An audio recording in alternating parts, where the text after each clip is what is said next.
Well, all right. Welcome back to As It Should Be. Paul Bertolino here, and this is a very special episode of As It Should Be because it's a tribute to Mike Nesmith. Which, if you're watching, no doubt you already know that Mike Nesmith died just a couple days ago on December 10th, and as a big, huge Monkees fan, I'm heartbroken, as I'm sure you are, as we all are.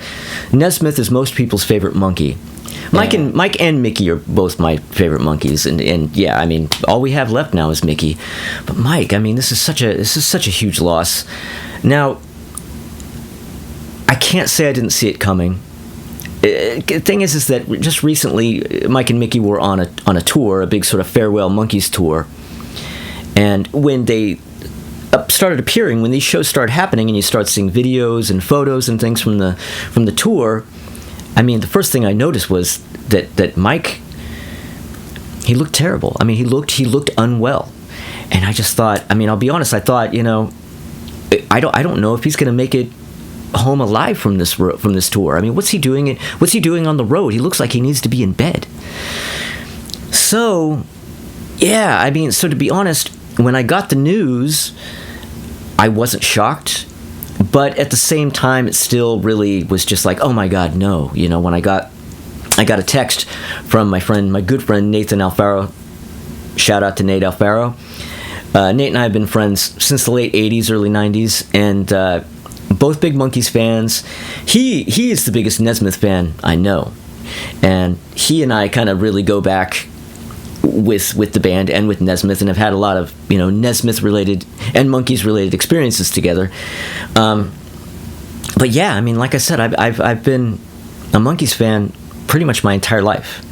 I'm a second generation Monkees fan, meaning I grew up in the 70s. Any kid who started getting into the Monkees in the 70s as a result of the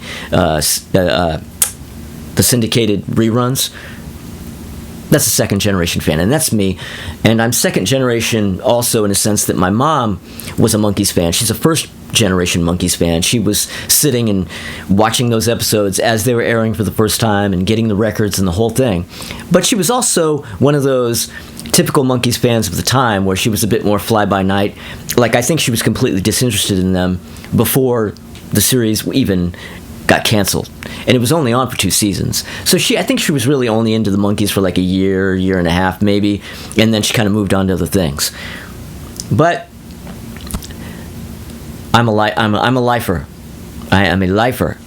And I mean, I remember being in kindergarten, and we would have recess time, and I would climb up on all the jungle gyms and everything, and pretend I was in a Monkees episode, like pretend like we were in a Monkees romp.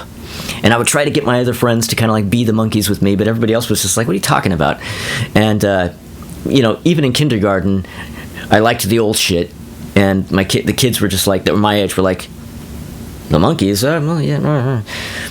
The earliest Monkees albums that I knew were Headquarters and Monkees Present, strangely enough. And that's because my Aunt Vivian had, well, the Bertolino side of the family, I don't really know whose records they were, but there were a couple of Monkees albums at my grandma and grandpa Bertolino's house, and there was Headquarters and Present.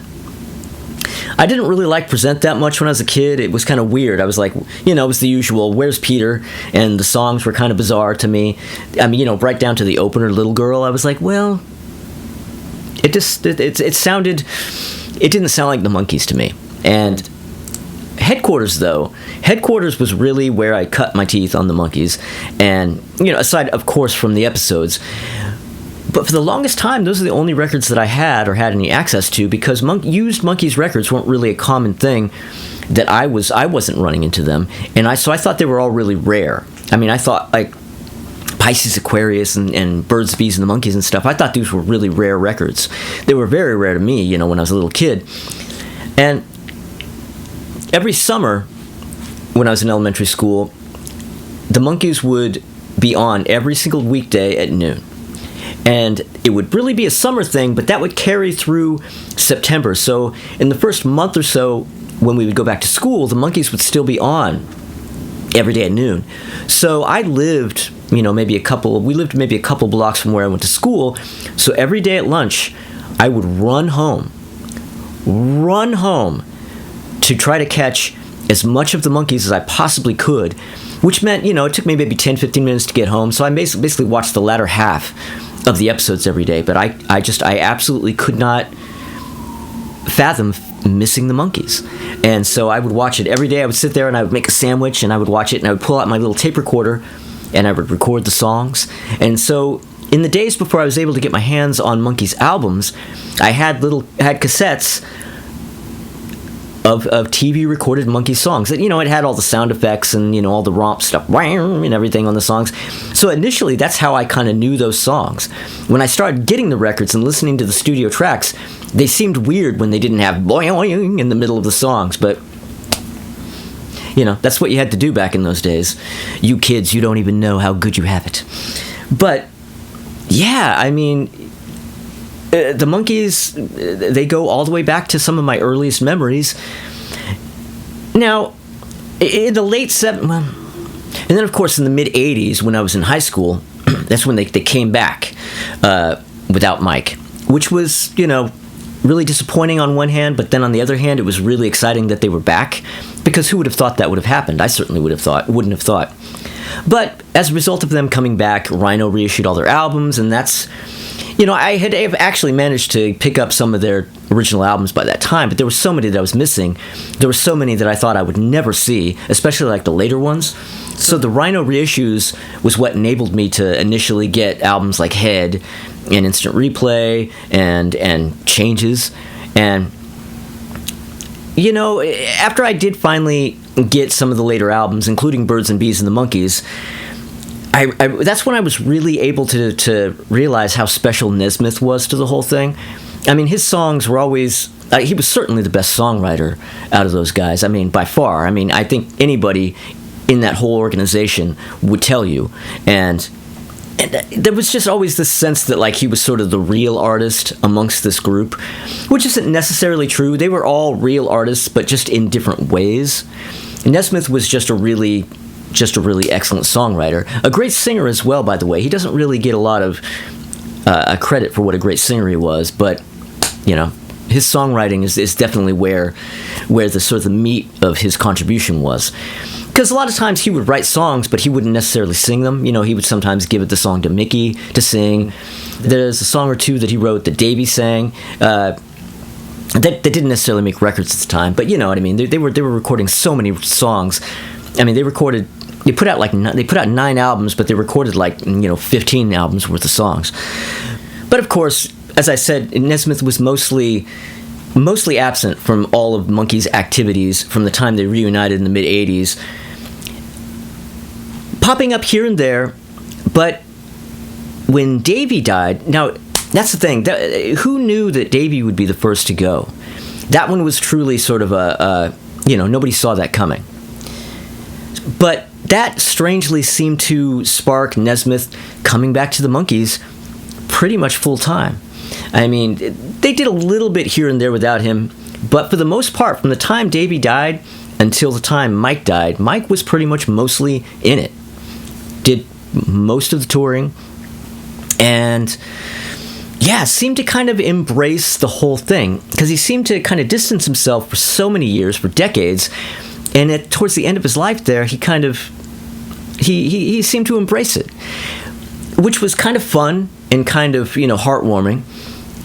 It was fun to see, especially since, there was always this sense I always had the sense I would never get to meet him, because the Monkees were always somewhat accessible. I think a lot of Monkees fans have met all those guys, or at least one or two of them. I mean, over the years, I'd had the chance to meet, to meet all the other guys and get their autographs. I mean, as you see back there, that Headquarters, I have all 4 of them on that album. That took me 20 years to collect those autographs. The first one on there was Davey, and then I was able to get Mickey. He was doing fairs in the early 90s, and I went to a fair and got his autograph at the fair. And then a few years later, Peter was in Berkeley. I went into Rasputin on Telegraph in Berkeley, and there was a flyer on the window saying that Peter Tork was going to do an in-store that day at 2:00. Who knew? So I rushed home and I got that Headquarters and I brought it and went upstairs where they had the whole thing set up, the table and everything, and nobody was there. Peter was there. Nobody was there to meet him. There was no line, nothing. And I thought there was going to be a huge line. Nope. It was just like me and one other guy, and we basically just got to hang out with Peter for a while, and just like shoot the shit with Peter. And he signed my record, and we talked about everything from Mike Nesmith, who I remember distinctly said, Mike, he runs hot and cold, is what Peter said. Everything from Mike Nesmith to Dee Snider. And he was promoting his shoe suede blues band, really, I think is probably why nobody came. But anyway, I digress. It's going to be a lot of digressing because I don't know what I'm doing. I'm just winging it on this video. But anyway, got Peter. And so basically at this point I have Mickey, Davey, and Peter on this album. And the idea of getting Mike on it was just like, it seemed impossible. But I always dreamed. Well, eventually, there was right over in New Jersey, maybe about 5 or 6 years ago, Nesmith appeared at a Monkees convention, right, in New Jersey, and I went, and I brought my headquarters, and I had to pay for it, and it was very expensive, but I got his signature on that record, finally, so that is why that record is complete. And there was a person who recently contacted me about my Monkees ranking video and said, can I contact you about buying that Monkees record? That Monkees record is not for sale. Sorry. Not for sale. Not now. Not ever. So, of course, like I said, Mike came back and they were doing a lot of touring, as a trio with Mike and Mickey and Peter, and got to go see them at, the Beacon Theater. I went with Crystal. Shout out to Crystal. You saw her on on a video before. And we also saw Nesmith solo kind of around that same time. This would have been 2013, right? Yeah, because Davey died in 2012, so it was 2013. Saw the Monkees with Mike and no Davey, and we saw Mike solo, Crystal and I. And suddenly, all of a sudden, out of nowhere, after years and decades of Nesmith being elusive, he was everywhere, and he was accessible, and he was just always... There was 16 tons of Mike Nesmith, and it was really cool. And and then there was the Monkees reunion album, 2016, Good Times. They're absolutely fucking great reunion album with Mike, totally on board.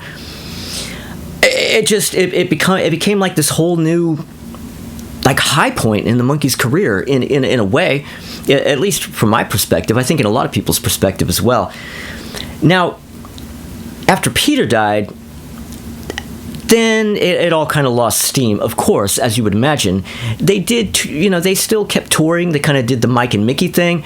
I didn't go to any of those shows because it was like, it started feeling like, well, it's just not the Monkees anymore. Nesmith doesn't sing so well. He's not. Yeah, I don't know. It was kind of going.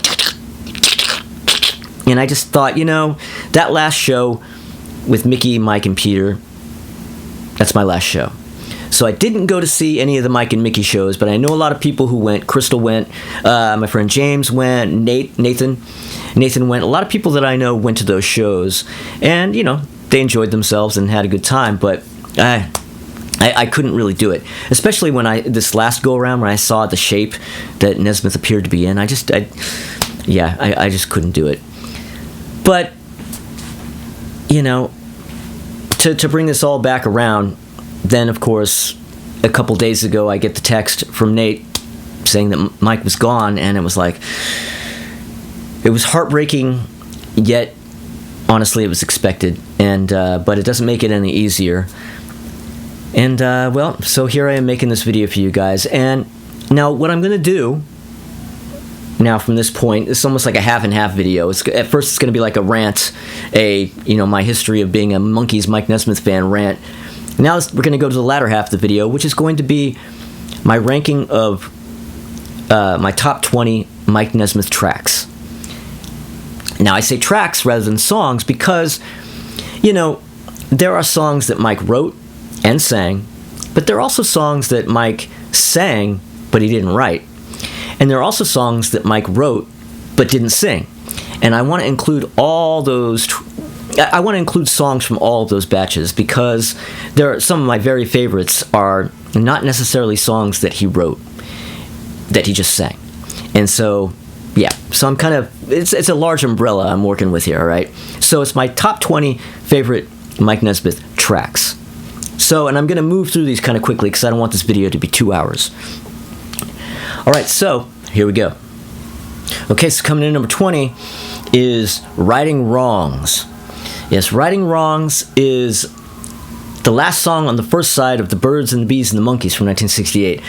Now, this is arguably Nesmith's most psychedelic track. Arguably.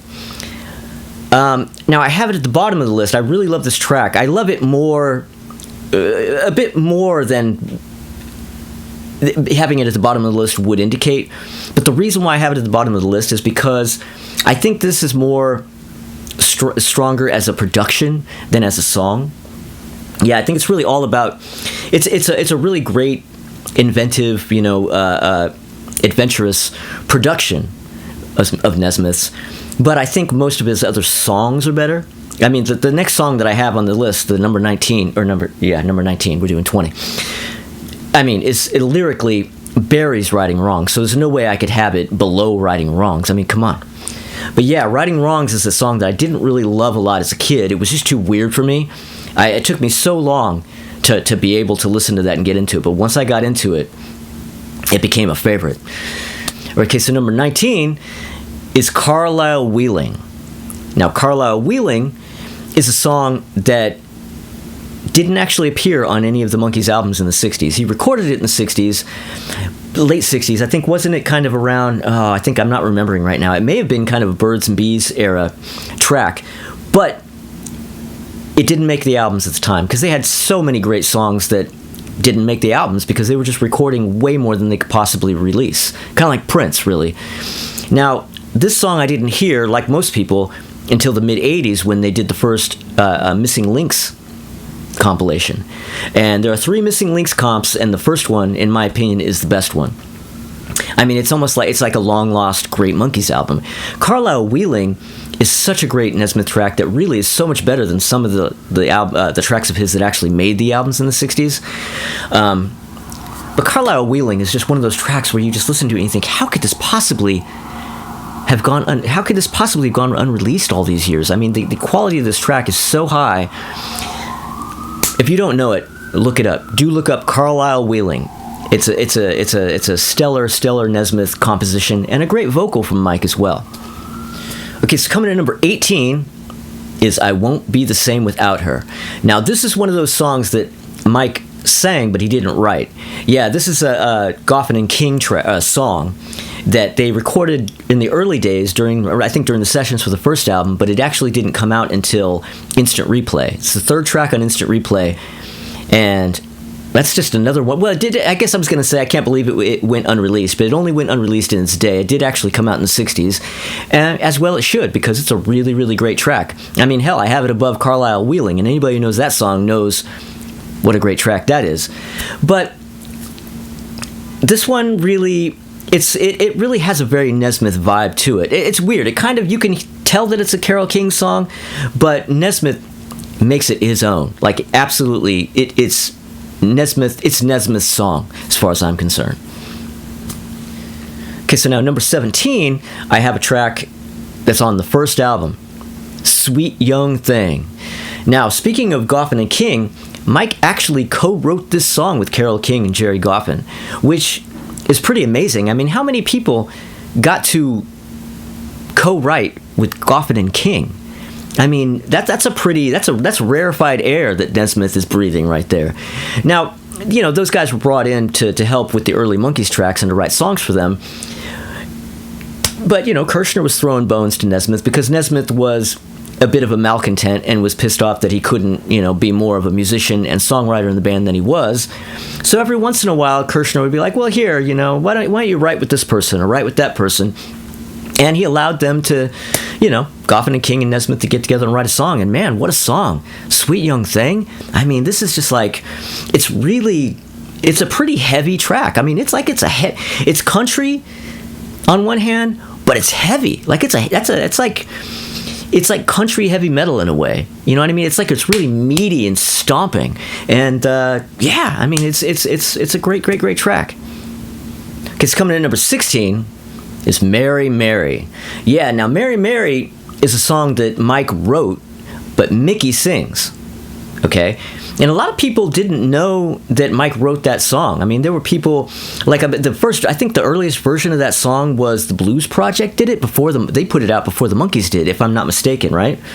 And so people kind of took the track seriously, like they thought that this was a song written by somebody else, like that, that sellout Mike from the Monkees couldn't possibly have written this song because somebody cool like the Blues Project wouldn't do it, right?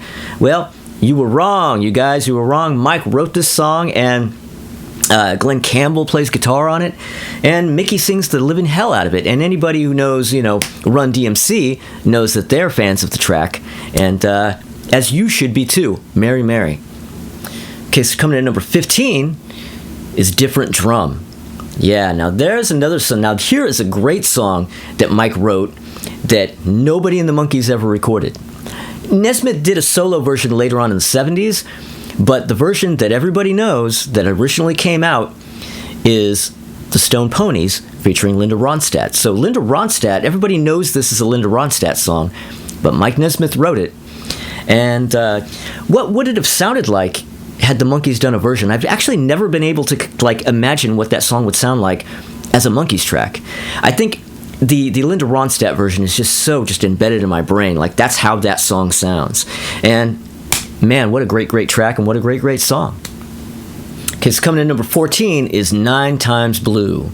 Now, this is another track that was on the first Missing Links album, and another, like, this is on the level of Carlisle Wheeling. It's from the same, like I said, it's from the same compilation. And it's just another one of those songs where you think, how does a track like this sit in the vault for 20 plus years? Man, it's kind of like Carlisle Wheeling. It's just really kind of stripped down, kind of folkish, kind of countryish, as a lot of Nesmith stuff is, but it's all about the lyrics. Like Carlisle Wheeling and like Righting Wrongs and a number of other Nesmith songs, the title is not in any way mentioned in the song, so you don't really know.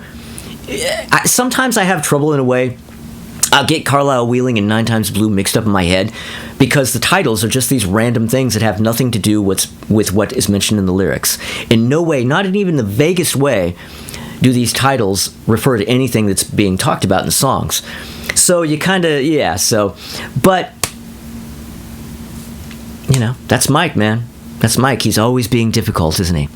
But man, what a song. 9 Times Blue. Go listen to it. Okay, so coming in number 13 is You Told Me, which is the opening track on Headquarters, which, of course, as you all know, is the first album that the Monkees were able to do under their own control, playing the instruments themselves, writing most of the material, but the material that they didn't write, they, brought it in themselves. They chose the songs, and, Chip Douglas produced. Great kind of raw garage band sort of Monkees album. And You Told Me is just such it's the perfect opener. I mean, it's just like this great, it's like a rock and roll power pop country song. And with Nesmith, no matter what the mixes are, country's always going to be in there somewhere. But yeah, I mean, it's such a great track. And it goes back to my earliest days of being a Monkees fan, because as I mentioned, Headquarters was the first album that I really, really got into and really knew and had access to. So that's almost sort of like ground zero for me as a Monkees fan, this track. And coming in number 13. Okay, so coming in number 12 is Tapioca Tundra. Now, this is one of Mike's, kind of weird psychedelic tracks from Birds and Bees and the Monkees, and another one of those songs where he doesn't mention the title anywhere. Now, this was another one of those songs that I didn't really like that much when I was first listening to the record, because as an elementary school kid, and songs like Tapioca Tundra and Righting Wrongs were just completely way over my head. I was more into, I'll Be Back Upon My Feet and, obviously Daydream Believer and stuff like that from that album. But over time, as I got a little older, you kind of had to get a little older, and your tastes had to get a little bit more sophisticated, man, to love a track like that. But man, I mean, it really ended up becoming a favorite once I got old enough to be able to make heads or tails of it. And it was also a B-side. It was a B-side of a single. They re-recorded Valerie and put it on that album, because there was an initial version of Valerie that was on the show, but it had never come out. They'd never put it out on a record as a single or anything. So they recorded it for this album, for Birds and Bees and the Monkees, and put it out as a single. Tapioca Tundra was the B-side. And so, of course, that brought in a lot of extra cash for Nesmith, right? B-side of that single. But yeah, what a song. Tapioca Tundra. Okay, so coming in at number 11 is You Just May Be the One. Now, speaking of Goffin and King, there is an outtake that's also on that same first Missing Links album called I Won't Be the Same Without Her. I Don't Think You Know Me at All. And this was a song that they submitted really early on, like around the time of the first Monkees album, and it really was worked on. The whole production team worked so hard on this. Mike did a vocal for it, Mickey did a vocal for it, even Peter did a vocal for it. I don't think Davey did, but it's something that they tried over and over again, trying to get it just right. And I guess they never were satisfied with it for whatever reason, so it didn't come out until the Missing Links comp, which they put the Mike version, and by far, out of all the versions, the Mike vocal is by far the best. Even Mickey's doesn't hold a handle to Mike's. And now the reason why I'm talking so much about that song is because Mike ripped it off. You Just May Be the One is basically Mike trying to rewrite I Don't Think You Know Me at All. He arguably did write a better song, I will have to say. I do actually prefer You Just May Be the One. Hence, You Just May Be the One being on this list, and not I Think You Know Me. I Don't Think You Know Me. Sorry. But yeah, anyway, regardless, great track, great song. You Just May Be the One. Okay, so coming in at number 10 is Love Is Only Sleeping. Now, this is one of those songs that Mike did not write, but he does sing. And this is on the Pisces, Aquarius, Capricorn, and Jones Limited album, the follow-up to Headquarters. Now, Barry Mann and Cynthia Weil wrote this song, and man, such a great song. I mean, it's so funny because the Monkees were basically at the helm when they made this record, and Nesmith has a lot of tracks on it, but most of the songs that he sings on that album, he didn't write. But boy, did he choose great ones. I mean, Love Is Only Sleeping has this great dreamy quality, and as you know, I'm a sucker for the dreamy quality. Love Is Only Sleeping is a really dreamy track.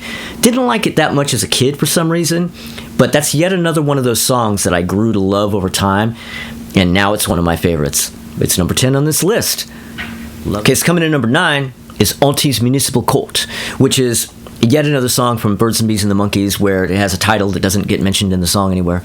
And, Mike on this track he's kind of doing that late 60s Birds thing. When Birds sort of landed on that country rock thing around 68, that's what Mike's doing. He's very much kind of in a Birds, post Crosby Birds kind of vibe on this. And, now when I was a kid, I couldn't tell who was singing it. I was listening to it going, it kind of sounds like Mike singing, kind of sounds like Mickey singing, kind of sounds like Mike singing, kind of sounds like Mickey singing. Well, you know what? Both of them are singing. It's Mike and Mickey together singing the same part. They're not harmonizing. There are harmony parts in it, but as far as the main lead vocal, it's just Mickey and Mike basically singing together. And when Mickey and Mike sing together, it's almost like a fifth monkey comes in and does a vocal. It's its own sound. And yeah, it's what a track. Fine man, crazy man, he can't see. Sound of the sunset, sound of the sea. And Auntie's Municipal Court. Look it up.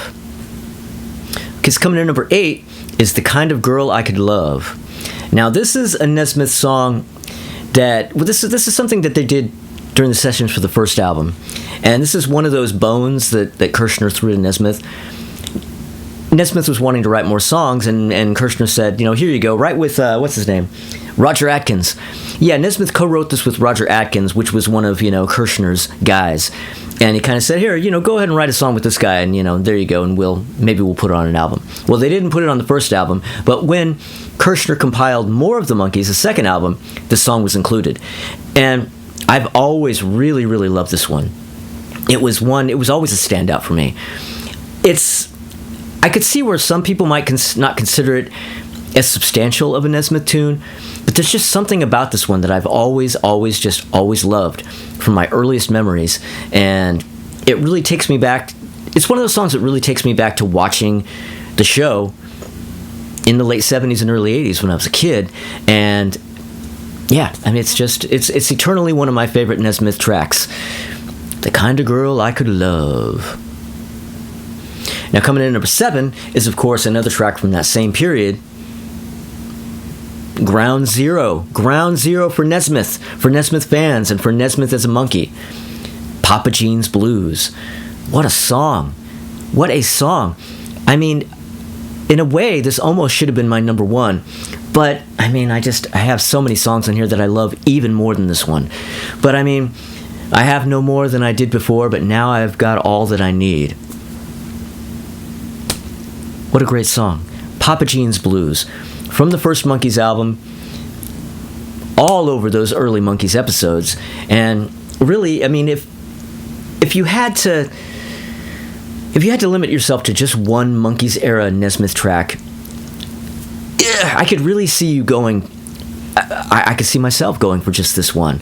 Because this one really, and not only is it a great Mike composition, but it just so embodies that vibe and that feeling of that early Monkees, of that first album and just those early episodes, and it just what it felt like as a kid to watch the Monkees and hear this song. And yeah, man, Papa Jean's Blues is just it should be higher on the list, but well, I have it at number 7. Okay, so coming in number 6, Sunny Girlfriend. Yeah, from Headquarters. Arguably the best Mike song from that album, which I don't know. I'm saying that now, but I don't know. Do I have something else from this album higher in the list? No. Best Mike song on Headquarters. Yeah, this is one of those where it's just like Mike and Mickey harmonizing. It's mostly Mike's vocal, but there's so many really strong, loud, soaring Mickey backing vocals on this, and just those two singing together and harmonizing is it's a magical thing. And Sunny Girlfriend is just it's a fun song, yet it's a really great song.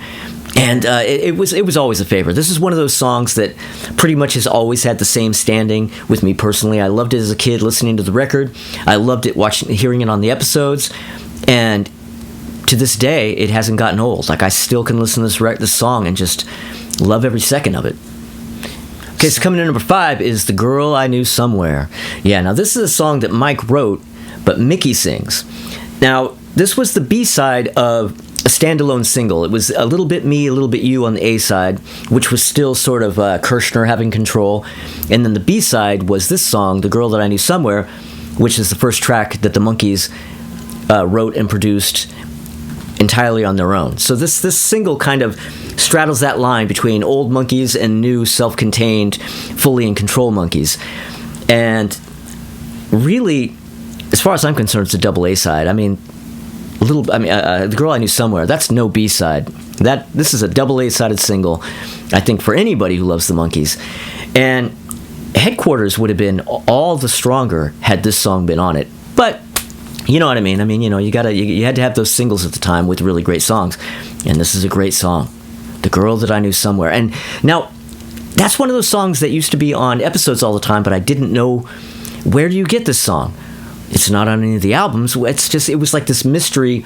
There were a lot of mystery tracks on the episodes when I was growing up, because there were so many songs that I would hear that I would be like, where do you get this? What album is this on? And this is one of those songs, but it was just... It kind of was its own big hit on its own, even though it was a B-side. And Babble, Babble, Babble, The Girl That I Knew Somewhere. Okay, so number 4, Daily Nightly. Daily Nightly. Now, this song, I remember the first time I heard it was on an episode. I didn't have Pisces Aquarius. is at the end of the episode, sometimes a video, they would show a video at the end of an episode, because the episodes sometimes run short, so they have to put content at the end of it to kind of, fill it out a bit. Well, this is an instance where they had a video coming up at the end of the episode for Daily Nightly. Black and white, black room, monkeys in white, Mickey with his Moog synthesizer, and it was just like this psychedelic track that Mike wrote that Mickey sang. And I remember seeing this as a kid and being like, whoa, what's this song? This is amazing. I didn't know what it was. And of course, Mike being Mike, the name of the song, or nothing in the lyrics is actually in the title of the song. So it took me so long to figure out what it was. I remember looking at the inner sleeve for one of the albums that I had that had pictures of all the albums and had all the song titles. And I didn't have Birds, Bees yet, and I didn't have Pisces, Aquarius yet. And I'm looking at the titles on Birds and Bees, and I saw the song titled Dream World, and I thought, I bet that's it. Because it was a dreamy, psychedelic song, I thought, that's got to be Dream World. Boy, was it not Dream World. When I got Pisces, Aquarius, and I listened to that album for the first time, and that song came on, I was like, oh my God, that's that song! Daily Nightly. And it just, from the moment I heard it, and then even more once I got the record, this has always been a very, very favorite of mine. I mean, I have it at number 4 here. I mean, think of all the songs, all the great Nesmith songs, and I have it at number 4. Daily Nightly. Evergreen, will always be one of my favorites. And it's trippy. Okay, so coming in number 3 is Don't Call on Me. Yes, I have Don't Call on Me at number 3. I love this song so much. It's another one of those songs, and I've mentioned a few of them on this list so far. This is one of those songs that I really didn't like so much as a kid. It was just kind of like, when I was a kid, it just sounded a little boring to me, like some boring adult ballad. But when I got a little older, it grabbed me, and it has ever since been one of my very, very, very, very favorite tracks.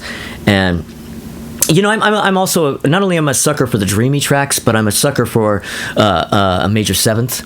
As anybody who knows any of my own songs will know, I'm all about the major sevenths. And this is sort of Nesmith messing around with the major sevenths, and it just his vocal, like he doesn't, it almost doesn't sound like Mike. Like no other Monkees track sounds like this, and no other Mike vocal sounds like this. Who knew that Mike could sing like this? I mean, it's definitely definitely his most beautiful vocal, and arguably his most beautiful song. And from the Pisces Aquarius album, Don't Call on Me. Okay, so coming in number 2, The Door into Summer. Yeah, this is another song from Pisces Aquarius, and this is another song that Mike sings but didn't write. Okay, Chip Douglas and Bill Martin wrote this song, and what a song it is. I mean, this is a song that I like more and more and more over time. I mean, I think for a long, long time now, this is a track that would be high on the list, but I think it just climbs and it climbs and it climbs, and well, currently it sits at number 2 because I love it so much. I think I probably thought it was okay, back in the 70s, back when I was a little kid. But like I said, it's climbed and climbed and climbed and climbed and climbed over time. And who knew that Chip Douglas could write a song this good? I mean, maybe it's mostly Bill Martin. I don't know, but it sounds like something that Nesmith could have written himself, and he should have written it himself. Damn you, Michael. But The Door into Summer. Okay, so now for my number 1 favorite Nesmith track. Out of all the tracks that I've listed here, that I've talked about, that I've loved since I was a child, my number 1 Nesmith track of all time is Me and Magdalena. Yes, Me and Magdalena from 2016's Good Times album. Now, when this album was pending, I was so excited that there was going to be a new Monkees album. I was pretty I wasn't sure how it was going to go. It didn't seem like something on paper. It's like, I don't know if they're going to be able to pull this off. But I was still excited. And, I heard a couple of tracks. One, because, they kind of leaked out two or three tracks before the album came out. And one of them I liked. One of them I didn't like. And then the third track that got leaked, well, Nesmith actually leaked this song before it was supposed to leak. Like, he posted it on Facebook one evening.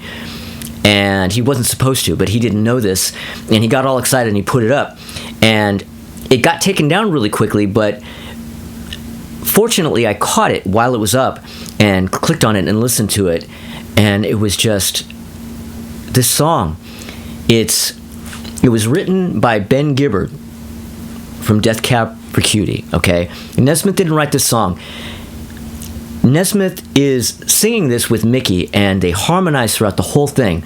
And it's just this gorgeous, beautiful song with Mickey and Mike back together again after years, after decades, after thinking that you would never hear such a thing. Here's Mickey and Mike harmonizing on this gorgeous song, and I cried the first time I heard it. I just sat there and I listened to it, and I cried, not for numerous reasons. And it took a long, long time to be able to listen to it without getting a little misty. And in a way, now it has sort of this extra layer now with Mike, with Mike gone.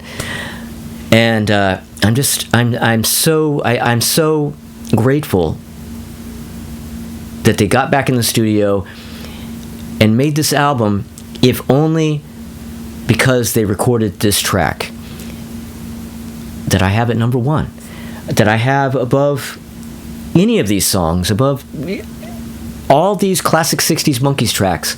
Me and Magdalena, I love more. It is my all-time favorite Mike Nesmith track.